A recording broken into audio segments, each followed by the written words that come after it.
I have been, as a deaf person from Pittsburgh, Pennsylvania, very embarrassed by Joe Biden before.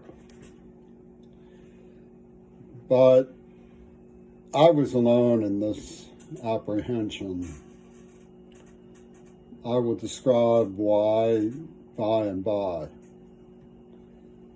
Of course, many people are feeling the chill of god-awful embarrassment due to his criminally insane leadership affirming Israel's intent to commit genocide in Gaza. The very little good that comes from Biden's embarrassing conduct is that it will always go to show and be abiding to Biden's name what a deep, deep embarrassment it is by how he calls forth those who he has always sought to build what he calls a consensus by. People like Nikki Haley, Marjorie Greene Taylor, and I believe I saw in passing some Tom Ford or something, egging on the Israelis to kill and kill again. There's no humanity that Joe Biden can hang his hat on after this one. Of course, my embarrassment came from another dimension of the problem with the Israelis, my age-related investigation. But what we're seeing in the Middle East goes back to the strange story of John Lennon that emerged in Cyril Weck's neighborhood. And I have not had no passing interest in this because Roger Waters tried to accuse me rather than the people who did it. And he tortured me and was very effective, mobilizing both sides of the schism in the Middle East. I noticed that they attacked the rave, and it was like Uvalde, help never came. They may be fighting each other, but they're also washing their hands of Gail Burstyn. Possibly Putin sees it as what he means when he says either we win or it's World War III, meaning you have to scratch Trumpy Tunes back about COVID-19, the bonus attack. And what they're really at war with is friendly, everyday freshman journalism. The right to tell the truth in a non-satirical way. That's all I'm doing. There are no weapons in this house.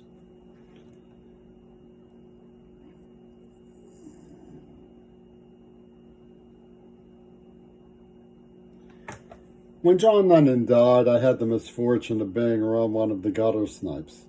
His name was Michael McGarvey at Tyler Art School with Will Zell. He was a friend of Ralph Karsh. He was a friend of Ralph Karsh who came over to my house when I was 10 years old with marijuana and then organized a pro-Israeli slaughterhouse in which I was kidnapped and gassed and subject to the execution of my offspring in a crime they called the Walrus, which Roger Waters licky chopped over.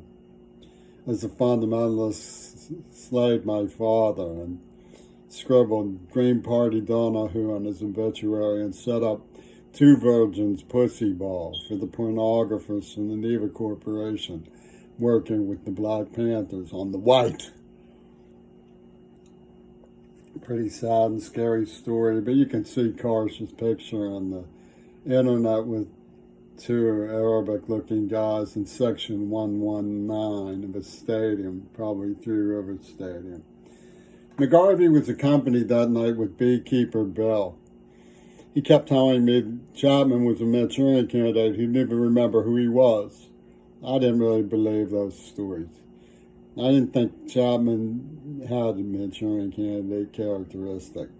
He looked to me like somebody who traveled to Lebanon under the swastika of the AIDS attack and had been enlisted by Yoko Ono and John Lennon to pull Her Majesty's Secret Service routine or ordeal of explanation, which is that the child of the humanist was to blame. He was sniffing and getting the pussy. This is, of course, a great embarrassment about Joe Biden, is how troubling his instigation of Barrack's promotion. But, you know, these Bowie turds around Seattle, like Barrack, they're a hallmark of self-aggrandizement in Congress. Bombing Iraq when they make up stories, no concern whatsoever for the children. And they're trying to wash their hands of the children in Palestine by saying, we did it in Iraq, we'll do it again. I agree with you. No normal mind would be starting such wars. But the terrible self-aggrandizement of these people, always crows from Seattle's margins, the Bowie turds, as being experts in empathy, man. I just saw a film of a woman who lost her only daughter in Gaza.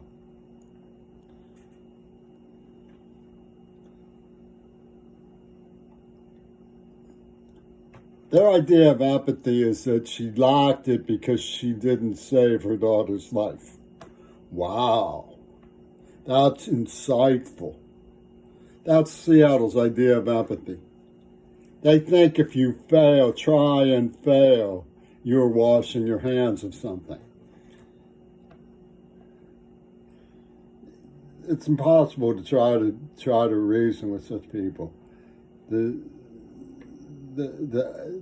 hopelessness of a society that cannot see what they are portending by cutting off the water for 2 million people, by bombing ambulances, cheering the bombing of ambulances in hospitals, who cannot summon the strength of character to admit that they've been hearing over the years what was going on to the Palestinians after dark, due to the Israelis' insufferable double standards when it comes to human dignity and human decency. Somebody said, stop doing to others what the Nazis did to you.